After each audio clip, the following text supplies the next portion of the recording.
अरे तुम्हें बताया ना, एक्चुअली मेरी नजरें बहुत तेज हैं, बिल्कुल एक्सरे की मानंद इंसान के टैलेंट को चीर के देख लेती हैं। इसलिए मेरी तेज नजरों से मैं परख सकती हूँ कि तुम में कितना टैलेंट है और कितना नहीं। तो तुम ये भी कहना चाहती हो कि मेरे अंदर कोई टैलेंट नहीं है? मैं एक्टर नहीं बन सकती? अच्छा, इतना बुरा मत मानो, तुम बन सकती हो एक्ट्रेस, बिल्कुल बन सकती हो, लेकिन उसके लिए तुम्हें बहुत मेहनत करनी पड़ेगी, एक्टिंग सीखनी पड़ेगी, अपने क्राफ्ट पे फोकस करना पड़ेगा। अच्छा, तो फिर कौन सिखाएगा मुझे एक्टिंग? कौन सिखाएगा मुझे ये क्राफ्ट? अब तुम्हें दोस्त बोला है तो दोस्त की हेल्प तो बनती है ना, मैं सिखाऊंगी तुम्हें। तुम्हें खुद तो कभी काम मिला नहीं, तो मुझे सिखाओगी? ओ हेलो, यही तो फड़ेबाजी आज तक तुम्हारे सामने मारी नहीं, यही कहानी तो तुम्हें आज तक सुनाई नहीं। एक दौर था जब जीवा फिल्म से बाबर अली और रेशम की सुपर डुपर हिट जोड़ी बनी थी। तब टॉलीवुड के डायरेक्टर्स वो नए चेहरों की तलाश में थे, और उनमें से एक चेहरा तुम्हारी ये नाचीज भी थी। मैं बहुत सारे ऑडिशंस देने गई, और फिर मेरी जिंदगी में आए एक बहुत बड़े डायरेक्टर, हमारे लॉलीवुड के मायानाज इरफान बेग साहब। पता है, इरफान बेग का नाम तो मैंने भी सुना है, लेकिन मैं कभी मिली नहीं हूँ।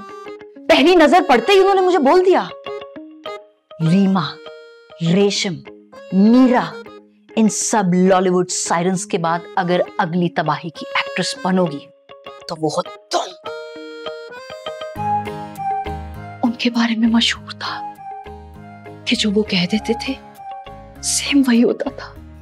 पर हाय ओए नसीबा, एक ऐसी अनहोनी कहानी भी थी मेरे साथ। रातों रात क्या हो गया तुम्हें क्या बताऊं। और उसके बाद फिर सुनो, ऑडिशन से ठीक एक रात पहले हमारे घर उस तारीखी रात को डाकू घुस आए। मैं चीखी चिल्लाई, इधर से उधर दौड़ी, बचने की कोशिश की, अपनी इज्जत बचाने की कोशिश की। दौड़ते दौड़ते एक डाकू मेरे पीछे, उसकी मेरे पे नजर, मेरी अपने कमरे की तरफ नजर। मैंने कमरे का दरवाजा खोला, मैं गई, अपनी अलमारी को देखा, और अपनी अलमारी पे उस पर छुपने के लिए उसके पास गई, और मैंने अपने आप को इस अलमारी में बंद कर लिया।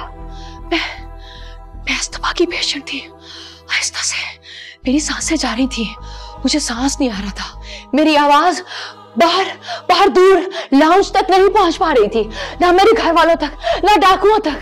मैं चीख भी नहीं पा रही थी, चिल्ला भी नहीं पा रही थी, और आहिस्ता आहिस्ता मेरा दम घुटने लगा।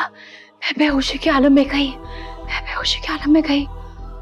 और मैं एकदम बेहोश हो गई।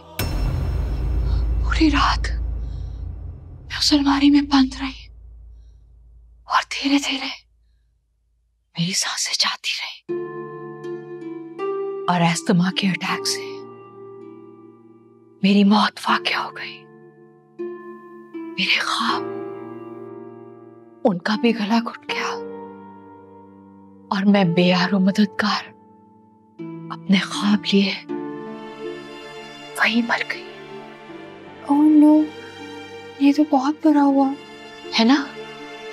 और तुम्हें पता है, इससे पहले भी ना मैं बहुत घरों में इस अलमारी में कैद होके जा चुकी हूँ, बहुत से खानदानों को तंग कर चुकी हूँ। और तुम्हारे घर आने का भी यही प्लान था, तुम्हें तंग करने का, तुम्हारे घर वालों को डिस्टर्ब करने का। लेकिन फिर मेरी नजर तुम पे पड़ी, और तुम्हें देख के मुझे ऐसा लगा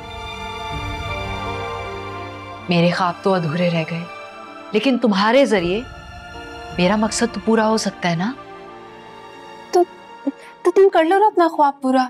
हम ऐसे होंगे जैसे वो क्या कहते हैं, एक जिस्म और दो जान। एक्टर मैं बनूंगी और ख्वाब तुम्हारा पूरा हो जाएगा। ये हुई ना बात। आज से हम पक्के दो। पक्के बेस्ट फ्रेंड। अब